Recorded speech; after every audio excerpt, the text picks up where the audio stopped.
स्वागत है आप सबका एक और मस्त मस्त वाले ड्रामा के हिंदी एक्सप्लेनेशन में। ये एक रोबोट और इंसान की लव स्टोरी है। कहानी काफ़ी इंटरेस्टिंग है, तो वीडियो में लास्ट तक बने रहना। कहानी की शुरुआत में हो जो कि इस कहानी का हीरो है, उससे हम लोग देखते हैं। ड्राइव करके कहीं जा रहा था, तभी वो सीएन से टकराता है, जो कि इस कहानी की हीरोइन है। सीएन एक्चुअल में नॉर्मल फैमिली से बिलोंग करती है और वो फूड डिलीवरी करने के लिए जा रही थी।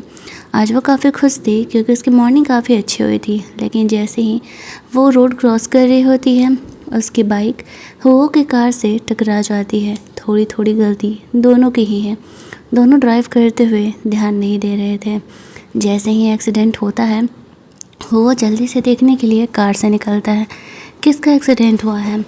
सामने यहाँ पर सीएन थी। हुओ के साथ ये प्रॉब्लम था कि एक्चुअल में उसे ह्यूमन टच से एलर्जी है बचपन से ही। जैसे ही कोई ह्यूमन उससे टच होता है, स्पेशली गर्ल्स, तो उसकी बॉडी में रिएक्शन स्टार्ट हो जाते हैं। ईचिंग और एलर्जीज काफ़ी ज़्यादा हो जाती है। इसी वजह से वो लोगों से दूरी बना के रहता है और ग्लव्स भी पहन के रहता है। काफ़ी बड़ा सीईओ है, तो पैसों की उसकी फिक्र नहीं है। जब ये एक्सीडेंट होता है, सीएन उस पर गुस्सा कर रही थी, तो वो मेडिकल बिल्स के लिए सीएन को पैसे ऑफर करता है। इतनी बदतमीजी देखने के बाद सीएन का गुस्सा और 7वें आसमान पर बढ़ जाता है। एक तो गलती तुम्हारी, सॉरी बोलने के बजाय तुम मुझे पैसे ऑफर कर रहे हो, सीएन का ये कहना था। और शुरुआत से हुओ ने यही तो सीखा है, पैसे दो और काम ख़त्म करो। तो वो सीएन के साथ भी ऐसे ही ट्रीट करता है। सीएन उसे कहती है कि कतई बेशरम इंसान हो, गलती हुई है, सॉरी बोलो, बात ख़त्म करो, हर बात। और वो गुस्से में यहाँ पर हुओ को थप्पड़ मार देती है और वहाँ से चली जाती है, क्योंकि वो उसे सॉरी नहीं बोल रहा था। उसके इस बिहेवियर की वजह से उसे पता नहीं था कि वो हुओ को इतनी बड़ी मुसीबत में डाल रही है। जैसे ही सीएन ऐसा करती है, तो यहाँ पर हुओ की हार्ट बीट काफ़ी ज़्यादा बढ़ जाती है और उसे एलर्जीज होने लगते हैं। वो हमेशा ही अपने साथ अपने हार्ट बीट को काउंट डाउन करने के लिए, मतलब डाउनफॉल करने के लिए दवा लेकर के चलता था, जो कि इंजेक्शन के फॉर्म में हुआ करता था, ताकि उसके बॉडी में वो जल्दी असर करे। यहाँ पर जैसे ही वो जाती है, तो वो जल्दी जल्दी उस दवा को अपनी बॉडी में इंजेक्ट करता है, ताकि उसकी बॉडी रिएक्ट करना बंद करे। शुरुआत से लेकर के आज तक उसे ऐसे ही करना पड़ा था, और इस वजह से ही वो कभी किसी लड़की के साथ रिलेशनशिप में भी नहीं रह पाया। यहाँ पर हम लोग देखते हैं कि इस तरीके से जब वो इंजेक्ट करता है खुद में, तब जा कर के उसे थोड़ा सा रिलैक्स होता है और फिर वो घर के लिए निकल पाता है। और बेचारी की ज़िंदगी इसी ये में कट रही होती है। वो कंपनी पहुंचता है, तो उसके सेक्रेटरी के लैपटॉप में ऐसे अलार्म बजने लगता है, क्योंकि जब भी यहाँ पर वो आता है तो ऑफिस के सारे लोगों को वहाँ से हटना पड़ता है, ताकि गलती से कोई उसे टच ना हो। सब जल्दी जल्दी अपना काम फिनिश करके साइड हो जाते हैं। वो यहाँ पर कंपनी में आता है। वो ऐसे ही काफ़ी ज़्यादा परेशान था। वो अपने ऑफिस में पहुँचता है।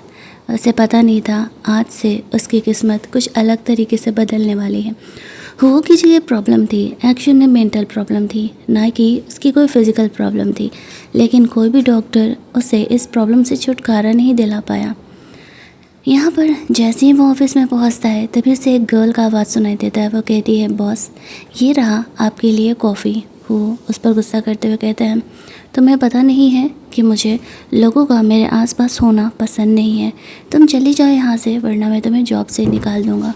फिर भी जो वो गर्ल थी, वो जाने के बजाय हुओ को टेबल पर कॉफ़ी रखती है और उसे कॉफ़ी ऑफ़र करती है।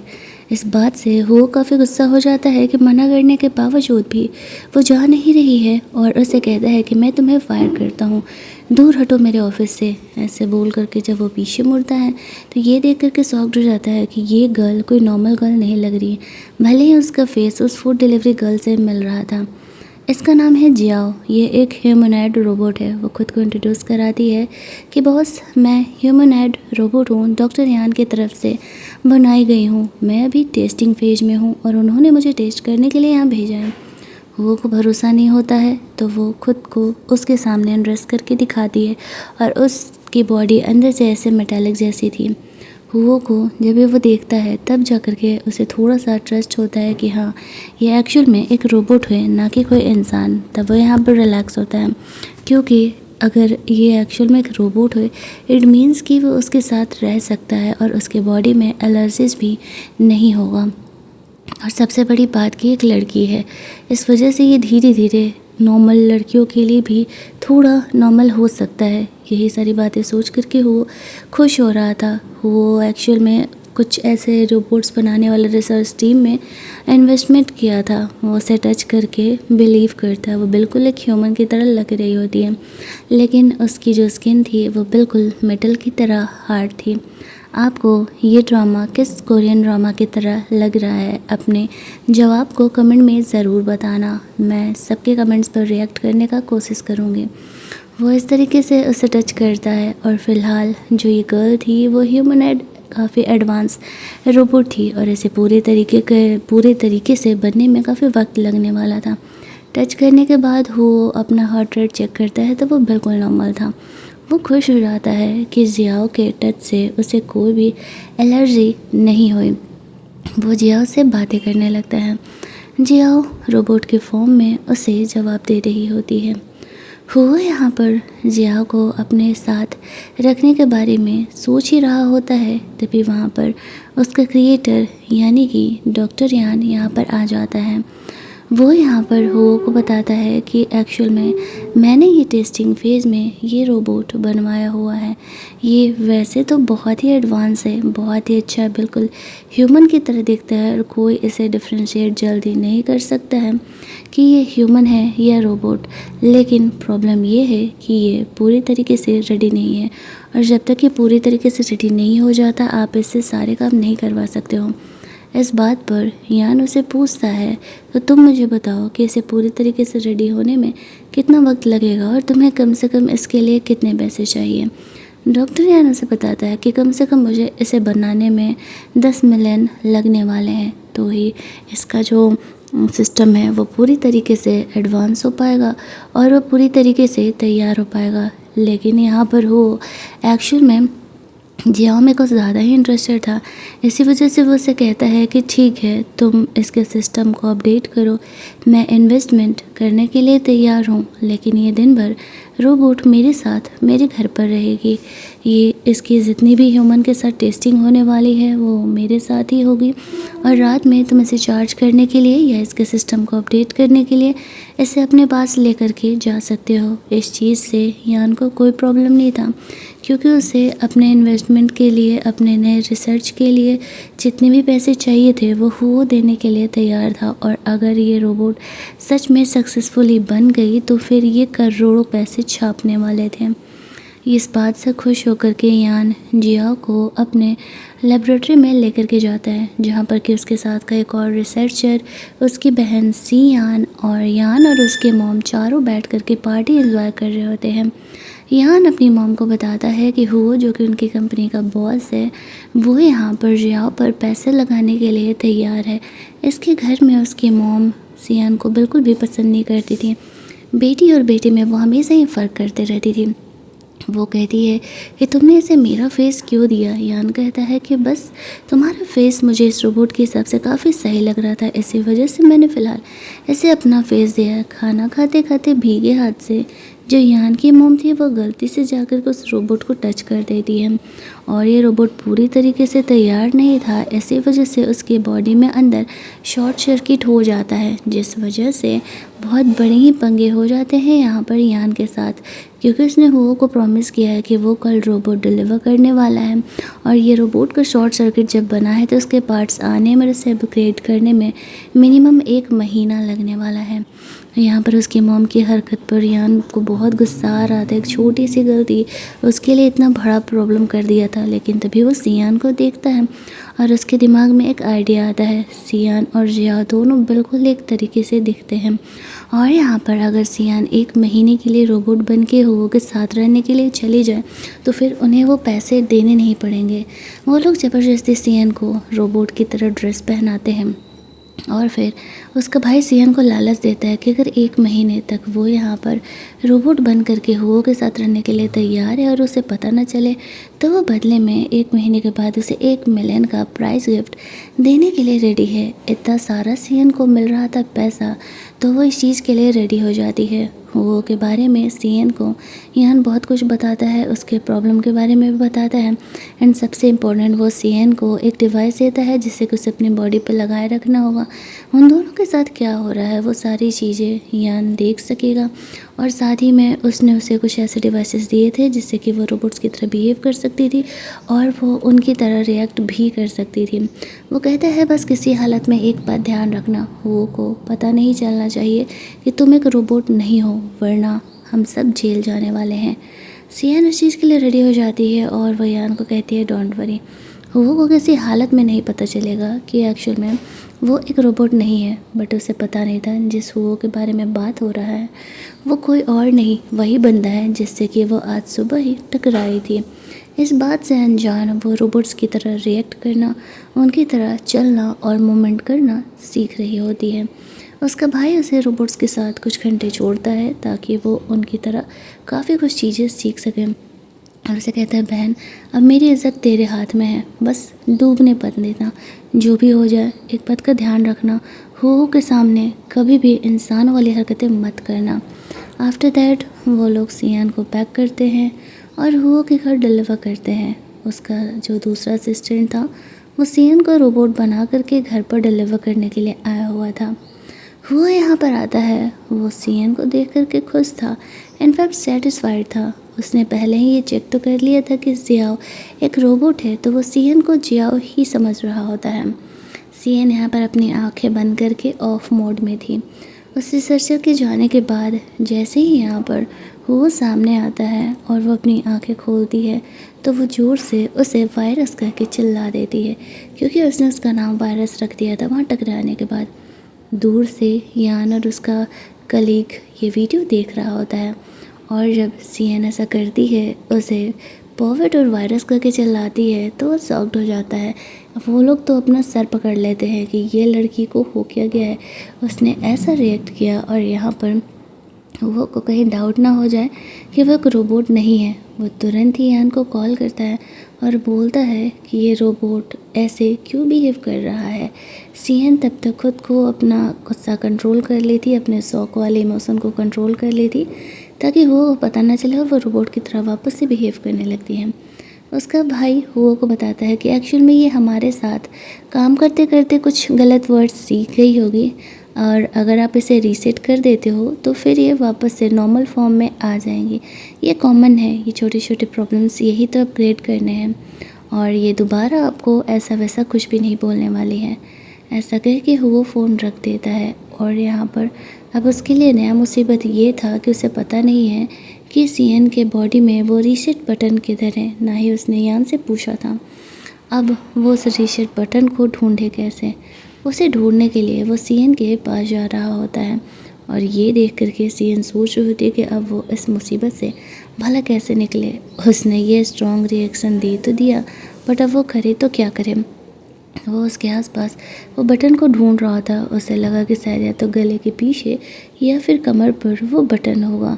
उसके चार्जिंग पॉइंट्स को भी ऐसे हाइड करके बनाया गया था। जैसे ही वो उसकी बॉडी को टच करने के लिए जाता है, सियान उसे थप्पड़ मार देती है। उसका भाई सोचा अब तो मैं गया, अब सियान थप्पड़ तो मार देती है। हुओ शौक कि रोबोट उसे थप्पड़ क्यों मारा है। सियान यहाँ पर रीज़न देती है कि अगर आप प्राइवेट पार्ट टच करोगे तो वॉयलेंस मोड ऑन हो जाएगा। मेरे में ये डाला हुआ है प्रोग्रामिंग करके कि कोई भी मेरे प्राइवेट पार्ट्स को टच नहीं कर सकता और आपको भी रोबोट्स के प्राइवेसी का ध्यान रखना होगा, आप मेरे प्राइवेट पार्ट्स को टच नहीं कर सकते। वो सोचता है कि शायद ये एक ह्यूमनॉइड रोबोट है, इसी वजह से इसके अंदर ये सारे सिस्टम को प्रोग्रामिंग को डाला गया है, तो फिर वो नॉर्मल हो जाता है। और सियान का ये रिस्पॉन्स सुन करके यान भी रिलैक्स हो जाता है कि हुओ को डाउट नहीं होगा। फिर वो बैटरी डाउन होने की एक्टिंग करने लगती है कि 5% ही बैटरी है और फिर वो ऑफ हो जाती है। अब वो थोड़ा सा चैन का सांस उसका भाई लेता है, चलो अभी तो नहीं पकड़े गए वो लोग। आज का पूरा दिन जैसे तैसे कट करके सियान वापस से लेबोरेटरी में लौट आती है, जहाँ पर कि अब भी जियाओ पे वर्क चल रहा होता है। सियान नूडल्स खा रही थी और यान सियान पर गुस्सा कर रहा होता है। हुआ को उसका कॉल था और वो उसे कहता है कि जितने जल्द से जल्द हो सके उसे इस तरीके से रिचार्ज करके कल वापस से भेज देना। उसे कह रहा होता है कि केवल 3 घंटों में ही जियाओ की बैटरी डाउन कैसे हो गई। अब यान उसे भला क्या बताए। वो कहता है कि वो भी अपडेट पर है इसलिए ऐसा हो रहा है। कल से वो उसकी बैटरी चेंज कर देगा ताकि पूरे दिन इस तरीके से आराम से वो उसके साथ काम कर सके। तो वो ये बोल करके फ़ोन कट कर देता है।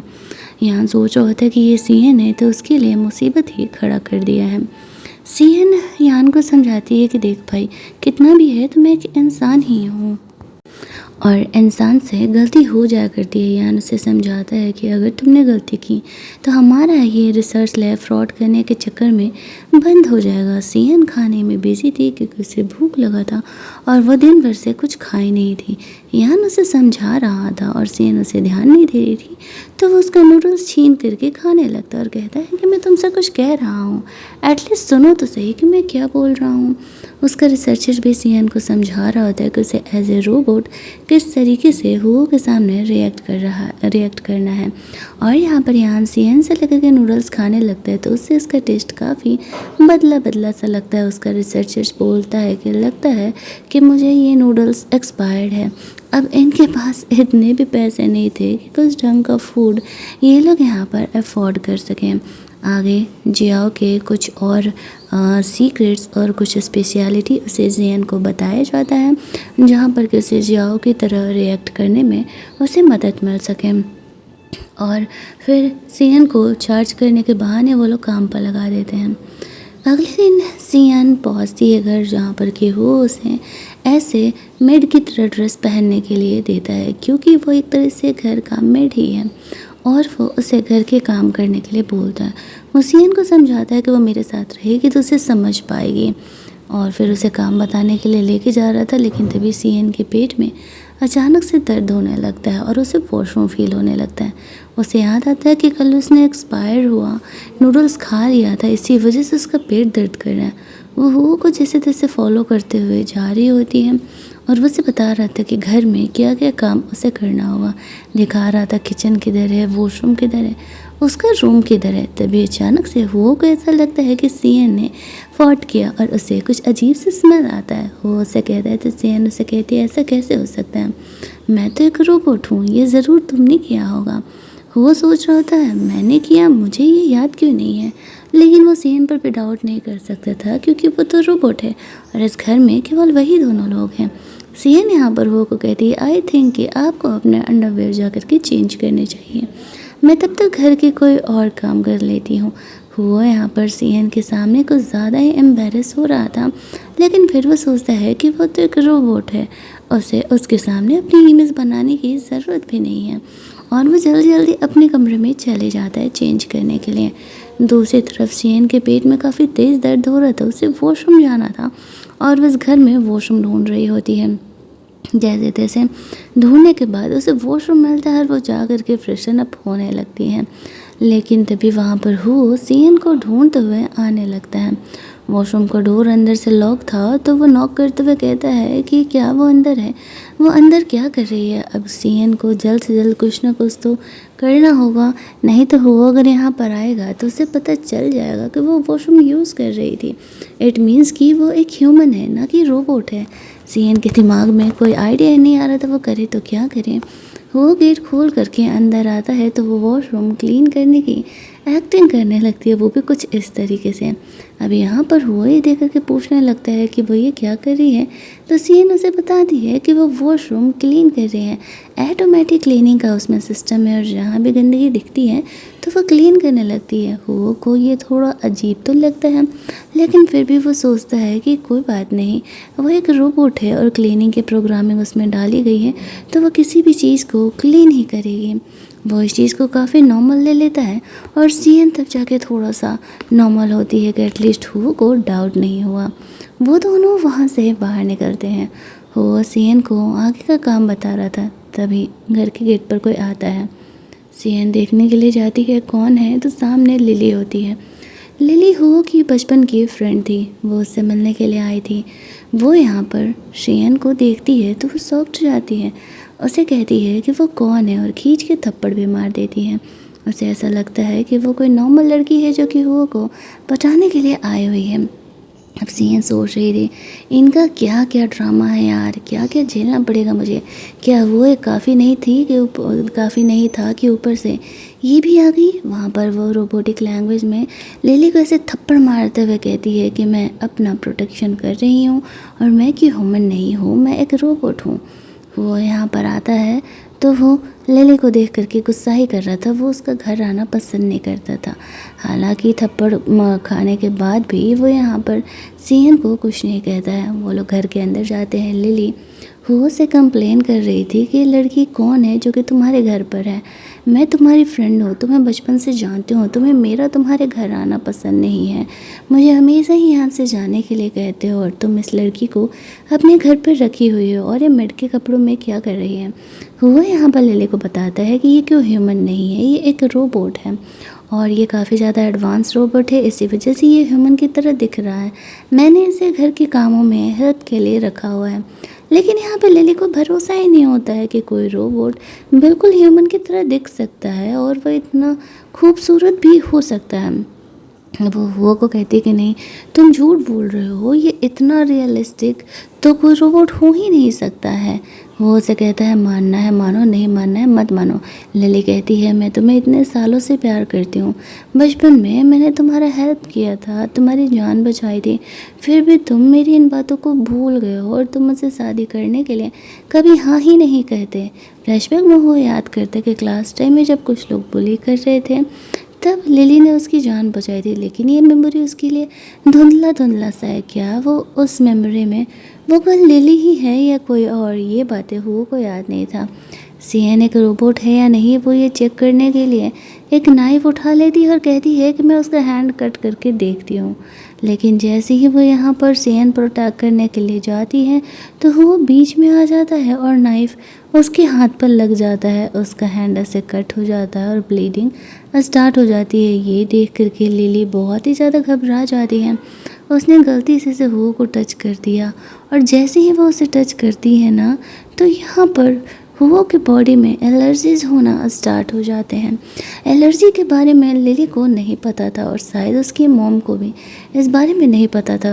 वो सीएन को कहता है लिली को बाहर छोड़ करके आओ, तो वो लिली को घर से बाहर निकाल देती है और लिली को बहुत ही गुस्सा आता है कि वो हुओ के इतने करीब कैसे हो सकती है।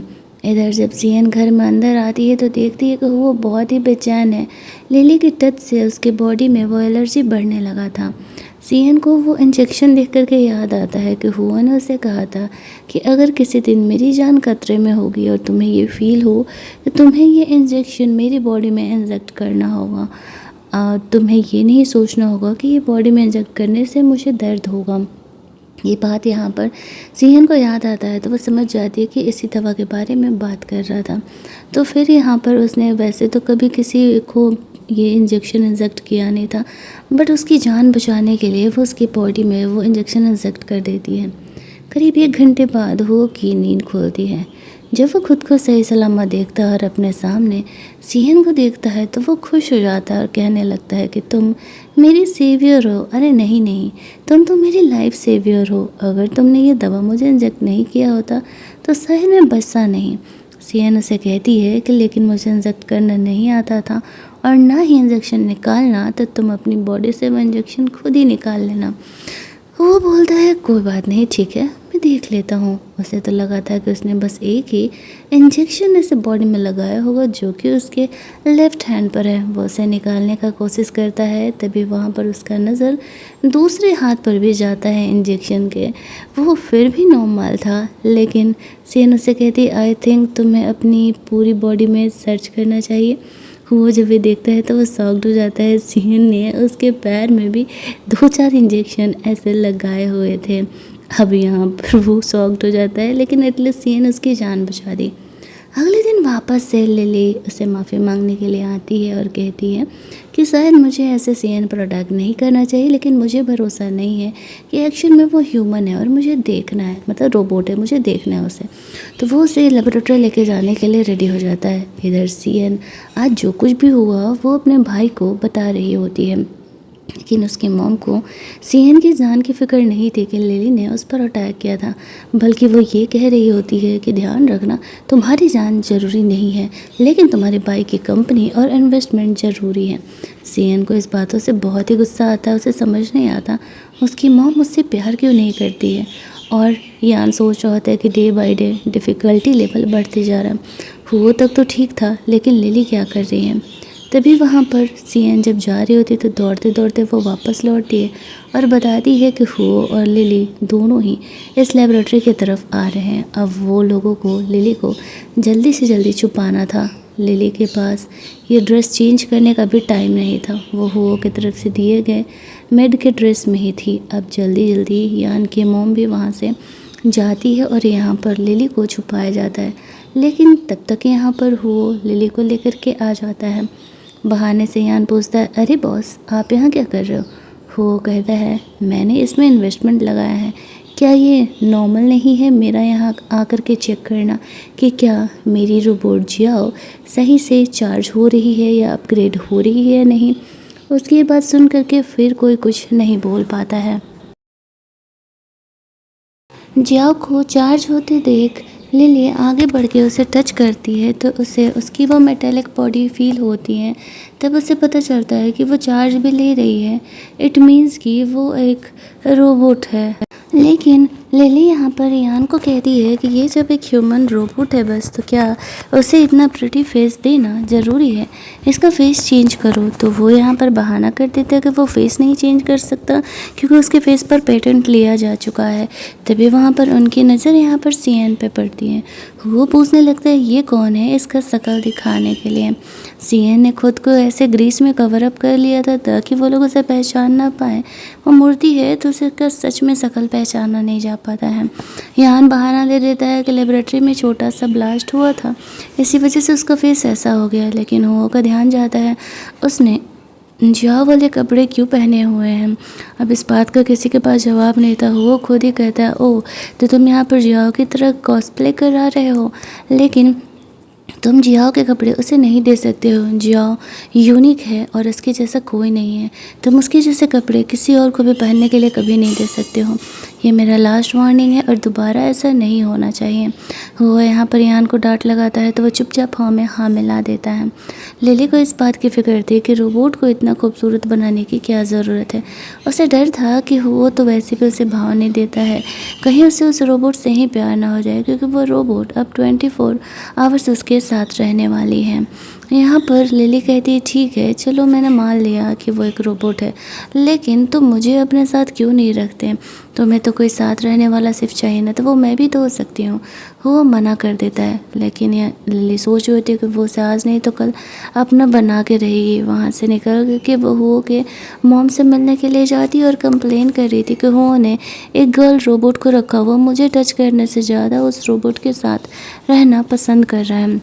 उसकी मॉम उसे भरोसा दिलाती है कि डोंट वरी, वो जल्दी ही कुछ ना कुछ करेगी ताकि वो दोनों एक हो सके। वो बचपन से हुओ के साथ है और वो भी चाहती है कि हुओ और लिली की यहाँ पर शादी हो जाए।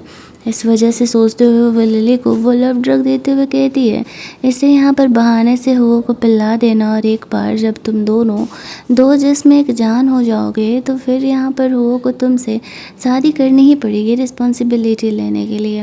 लिली ये बातें सुन करके खुश हो जाती है कि एटलीस्ट हुओ की मॉम तो उसके सपोर्ट में है। वो दवा लेकर के काम के बहाने हुओ से मिलने के लिए निकलती है। इधर सियान घर की साफ सफाई कर रही होती है। तभी वो उसे अपने पास बुलाता है। सीएन की नजर जाती है हुओ के हाथों पर, जहाँ पर कि अब भी ऐसे ब्लड मार्क था और वो बैंडेड था।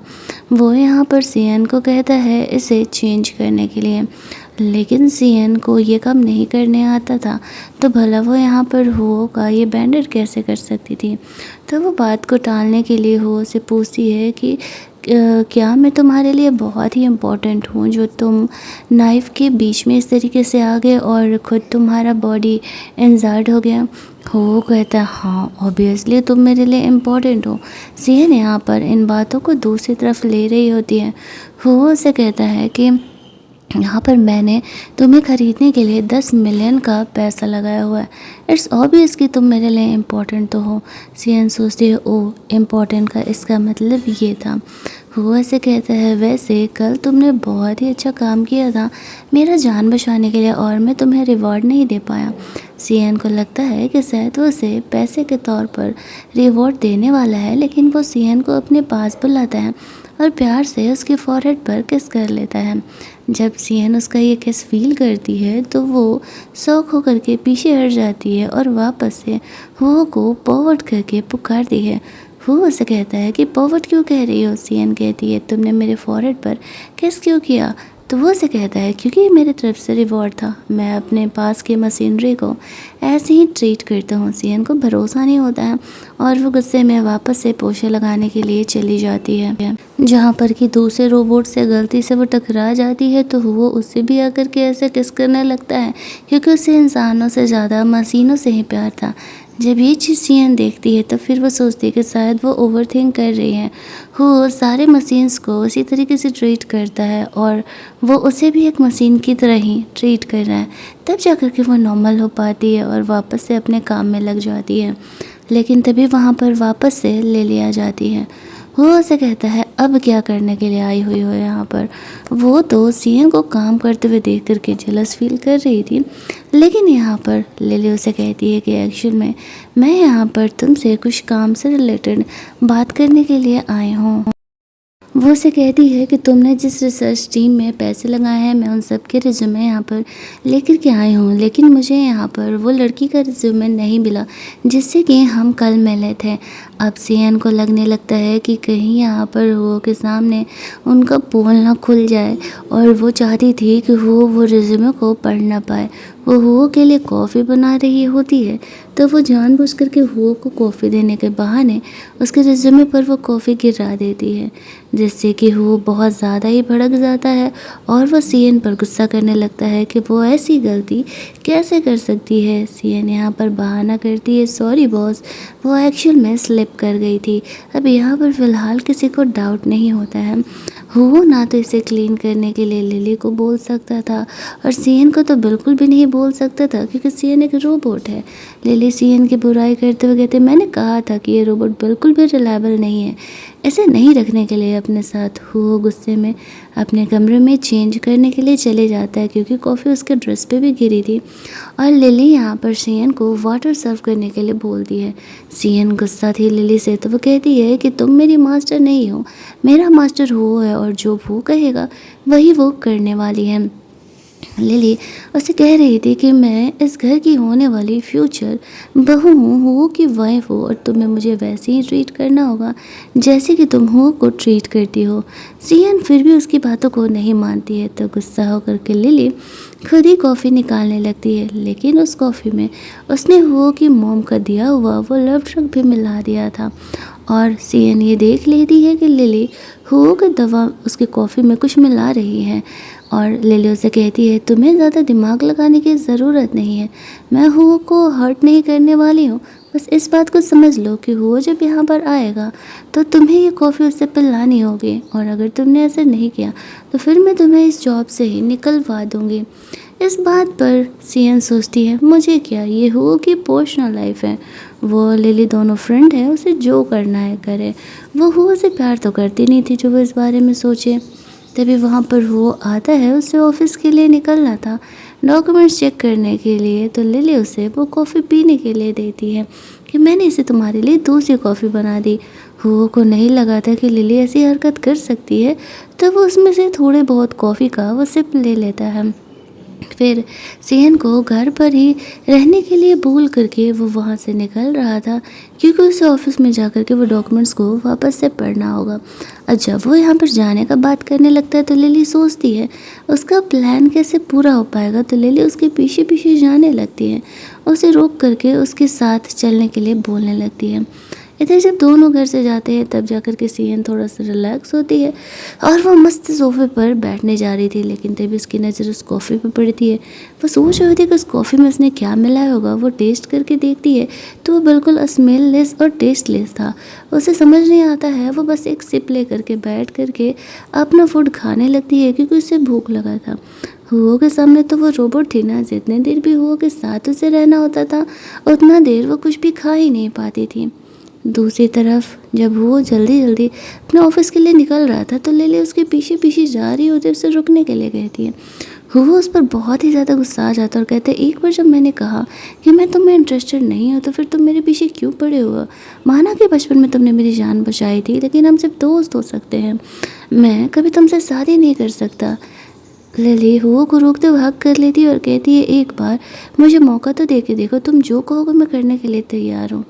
लेकिन लिली के उस टच से और उस दवा की वजह से वो बहुत ही वियर्ड फील करने लगता है। उसे लगता है कि शायद दवा असर कर रहा है। वो हुओ को हेल्प करते हुए घर में लेके जाने का कोशिश करती है, लेकिन वो उसे धक्का दे करके दूर रहने के लिए कहता है और घर में अंदर चले जाता है। लिली बैठ के रोते रह जाती है। दूसरी तरफ सीएन मस्त बैठ करके अपना बनाना खा रही होती है। तभी वो यहाँ पर आता है और वो आते ही सीएन को किस करने लगता है। एक तो वो उस दवा के असर में था और दूसरी उसकी एलर्जी बढ़ी हुई थी, और यहाँ पर वो सीएन को एक रोबोट समझ करके उसके साथ मेकआउट करता है और वो कॉफ़ी का दवा यहाँ पर सीएन पर भी असर करने लगा था। इसी वजह से सीएन भी हुओ को नहीं रोक पाती और दोनों यहाँ पर इंटीमेट हो। लेकिन अगली सुबह जब सीएन की नींद खुलती है तो वो खुद को हुओ के साथ देखती है। इससे पहले कि हुओ को पता चले वो रेडी होकर कमरे से निकलने के लिए सोच रही थी, तभी हुओ की नींद खुल जाती है। वो सीएन को वहाँ देख के पूछ रहा होता है कि वो यहाँ क्या कर रही है। सीएन कहती है, वो तो उसे चेक करने के लिए आए हुए थे, कल रात क्या हुआ ये बात हुओ को कुछ भी नहीं आता। तो सीएन यहाँ पर झूठी कहानी बना देती है कि वो कल बहुत ही ज़्यादा टायर्ड हो गया था और आकर के सिर्फ कमरे में सो गया, लेकिन हो सोच रहा था कि उसे ऐसे नंगू पुंगू होकर के सोने की आदत तो नहीं है। और दूसरी बात वो उससे कह रहा था कि मुझे ऐसे क्यों लग रहा है कि कल मैं किसी वुमेन के साथ रोमांस किया हो, मुझे थोड़ी थोड़ी झलक याद आ रही है। सीएन कहती नहीं नहीं ऐसा कैसे पॉसिबल है। फिर यहाँ पर हुओ के डॉक्टर को बुलाया जाता है। वो आकर के हुओ की कंडीशन चेक करके बताता है हुओ की बॉडी तो पूरी तरीके से ठीक है, उसकी बॉडी में कोई भी एलर्जी के निशान नहीं है। ऐसा कैसे हो सकता है। हुओ को जो प्रॉब्लम यहाँ पर है वो अगर तुम किसी भी लड़की के टच में आओगे तो तुम्हें वो प्रॉब्लम हो ही जाएगा। अगर तुम इंटीमेट हुए हो तो वो पॉसिबल ही नहीं है कि वो प्रॉब्लम तुम्हारी बॉडी पर ना आए। हुआ को यहाँ पर फ्लैशबैक में याद आ रहा था उस लड़की की कमर पर हार्ट शेप का बर्थ मार्क था। इतना सब कुछ उसे कैसे ये हो सकता अगर वो किसी के साथ इंटीमेट नहीं हुआ है तो। और उसे फ्लैशबैक में याद आ रहा था कि वो गर्ल सीएन की तरह दिख रही थी उसके सपने में। तो क्या वो सीएन हो सकती है, लेकिन सीएन के साथ वो इंटीमेट कैसे हो सकता है। वो तो एक रोबोट है। सीएन यहाँ पर अपनी नज़रें चुराने लगती है और वो खुद कंफ्यूज था कि नहीं नहीं सीएन तो एक रोबोट है, वो उसके साथ इंटीमेट नहीं हो सकता है। डॉक्टर उसे समझाता है कि वो ओवर थिंक कर रहा है और वहाँ से चले जाता है। फिर वो सीएन को अपने पास बुलाता है। सीएन को लग रहा होता है कि अब ना जाने वो क्या कहेगा। वो उसका स्कर्ट पकड़ के अपने पास खींचता है तो सीएन को लगने लगता है कि वो वापस से पॉवर्ड वाली हरकतें करने वाला है और उसे थप्पिया देता है। अब वो उस पर पूछ रहा होता है कि अब उसने थप्पड़ उसे क्यों मारा। सीएन उसे कहती है कि मैंने तुम्हें पहले ही कहा है कि मेरी खुद की भी कोई प्राइवेसी है और तुम उसे तोड़ नहीं सकते। वो उसे हक करते हुए कहता है कि मैं खुश हूँ कि तुम एक रोबोट हो, तुम मुझसे कभी झूठ नहीं बोलोगे। वो की प्रॉब्लम सीएन को लेकर के ऑलरेडी सॉल्व हो चुकी थी, बस उसे पता नहीं था। आज का काम ख़त्म करने के बाद सीएन अपने भाई के लैब पर जाती है और उसे पूछती है कि ये काम कब तक ख़त्म होने वाला है। यान कहता है कि कभी कम से कम अभी से 1 महीने लगने वाले हैं। क्या हुआ, तुम बैकआउट कर रही हो क्या। हुओ के साथ ज़्यादा प्रॉब्लम हो रहा है, देखो तुम बस कैसे न कैसे करके ये 1 महीना निकाल दो। सीएन उसे क्या ही बताए कि अब वो भी हुओ के लिए कुछ अलग फील करने लगी है और वो नहीं चाहती है कि हुओ यहाँ पर हर्ट हो। वो देख रही थी कि हुओ वैसे भी इंसानों से दूर रहता है और यहाँ पर वो उस पर ट्रस्ट करने लगा है एक रोबोट समझ करके। कल को अगर हुओ को ये बात कैसे भी पता चल गया तो फिर उसका दिल टूट जाएगा और वो उसे हर्ट नहीं करना चाहती। वो लोग अभी बात ही कर रहे होते हैं कि यहाँ पे यान का जो सर्चर आता है और बोलता है वो इधर आ रहा है। अब वो दोनों जल्दी जल्दी छुपने लगते हैं। सीएन को समझ नहीं आता वो दोबारा क्या करे, तो सीएन पहली बार की तरह ही ग्रीस जल्दी जल्दी अपने फेस पर लगा लेती है ताकि वो उसे पहचान ना पाए। वो उसे यहाँ देख करके पूछने लगता है क्या वापस से ब्लास्ट हुआ है जो कि ये ऐसे दिख रही है। तो यान झूठ कहते थे, हाँ हाँ बताइए बॉस आप यहाँ क्यों आए हैं। तो वो यहाँ पर काफ़ी साई फील करते हुए उस डॉक्टर यान से पूछता है, अच्छा एक बात बताओ, ये जो रोबोट है जियाओ उसमें ह्यूमन वाले भी फीचर्स है क्या, मतलब क्या वो प्रॉपर लड़की वाले पार्ट्स तुमने उसे अंदर से दिए हैं। अब यान समझ नहीं पाता है वो पूछना क्या चाह रहा है, लेकिन सीएन तो समझ रही होती है ना, क्योंकि उसे डाउट था कि वो जियाओ के साथ इंटीमेट हुआ है। दैट्स वाई वो यान से पूछने के लिए आता है। यान से कहता है बॉस ऐसा तो कुछ नहीं है, ये बस ह्यूमनॉइड रोबोट की तरह दिखती है और अभी इसमें काफ़ी कुछ अपडेट करना बाकी है। तो फिर वो वहाँ से चले जाता है। नेक्स्ट डे वो सीएन को अपने ऑफिस लेकर के जाता है। सब लोग शॉक थे कि हुओ की सेक्रेटरी, वो भी गर्ल। यहाँ पर वो सबको इंट्रोड्यूस कराता है कि ये गर्ल नहीं एक रोबोट है। सीएन रोबोट की तरह बिहेव करते हुए वो सारे लोगों को फाइल्स सेंड कर रही होती है। जाने से पहले वहाँ पर कुछ लड़के सीएन से हैंडशेक करके जाते हैं एक फॉर्मल जेस्चर के तौर पर। हो ये देखता है तो वो जेलस होने लगता है। उनके जाने के बाद वो सीएन को कहता है कि जब मैं तुम्हें टच करता हूँ तो तुम्हारा वायलेंस मोड ऑन हो जाता है, तुम मुझ पर चिल्लाने लगती हो, मुझे थप्पड़ मारती हो, लेकिन यहाँ पर स्ट्रेंजर्स तुमसे हाथ मिला करके जा रहे हैं और तुम इतनी नॉर्मल हो। सीएन को नहीं पता था कि वो जेलस हो रहा है। वो नॉर्मल स्माइल करते हुए कहती है, ओके बॉस मैं आगे से ध्यान रखूँगी, कोई भी मुझे टच नहीं करेगा। यहाँ पर वो सीएन को लेकर बहुत ही पॉजिटिव होने लगा था।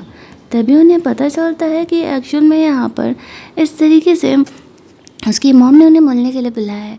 तो वो सीएन को लेकर के जाता है जहाँ पर कि उसकी मॉम उससे कहती है कि तुम एक परवर्ट की तरह क्यों ही बिहेव कर रहे हो, इतना उम्र हो गया तुम्हारा, तुम्हें अब किसी से शादी कर लेनी चाहिए, तुम्हारी गर्लफ्रेंड भी नहीं है और ऊपर से तुम एक रोबोट गर्ल को लेकर के घूमते रहते हो। क्या तुम्हारे और लिली के बीच कल रात कुछ भी नहीं हुआ। अब यहाँ पर वो अपनी मॉम की बातों से समझ जाता है उस रात जो कुछ भी उसके साथ हुआ उसमें उसकी मॉम का हाथ है। वो अपनी मॉम पर गुस्सा करते हुए कहता है कि मॉम आपने ऐसा क्यों किया, कि आपको नहीं पता है कि मुझे क्या प्रॉब्लम है और मैं यहाँ पर क्यों ही लड़कियों से दूर रह रहा हूँ। उसकी मॉम को एक्चुअल में ये सारी बातें नहीं पता था, शायद हुओ के साइकोलॉजिकल इशू के बारे में, और वो हुओ को डांट लगाते हुए कहती मैं नहीं जानती, तुम्हें लिली से शादी करनी ही होगी। हुओ मना कर देता और कहता है कि उसे इंसानों से ज़्यादा रोबोट पर भरोसा है और अगर उसे पूरी ज़िंदगी किसी रोबोट्स के साथ रहना भी पड़ा ना तो वो सीएन के साथ आराम से रह लेगा, उसे कोई प्रॉब्लम नहीं है। सीएन ये बातों को सुन करके थोड़ा ज़्यादा ही इमोशनल होने लगती है कि हुओ उसके बारे में कुछ ज़्यादा ही सोच रहा है। उसकी मॉम जब यहाँ पर सीएन हुओ को ज़्यादा ही डांट लगा रही होती है तो सीएन को बुरा लगता है और वो बीच में हुओ को प्रोटेक्ट करने के लिए आती है कि भले ही वो उसकी मॉम है लेकिन वो इस तरीके से हुओ को इतना भला बुरा नहीं बोल सकती है। उसकी मॉम को ऐसा लगने लगता है कि ये सब कुछ सीएन की वजह से ही हो रहा है। तो वो गुस्से में आकर के कहती है कि मैं इस प्रॉब्लम को अभी ही सॉल्व कर देती हूँ और गुस्से में आकर के एक नाइफ उठा करके वो सीएन को हर्ट करने के लिए आगे बढ़ती है। और कहानी का पार्ट 1 हमारा यहीं पर ख़त्म कर दिया जाता है। अगर आपको ये रोबोट और इंसान की लव स्टोरी अच्छी लग रही होगी तो पार्ट 2 के लिए अटेंडेंस लगा देना कमेंट में। जल्दी से चैनल को सब्सक्राइब कर लो वरना पार्ट 2 इसका आप लोगों से मिस हो जाएगा। मिलते हैं हम लोग इस ड्रामा के सेकेंड पार्ट में।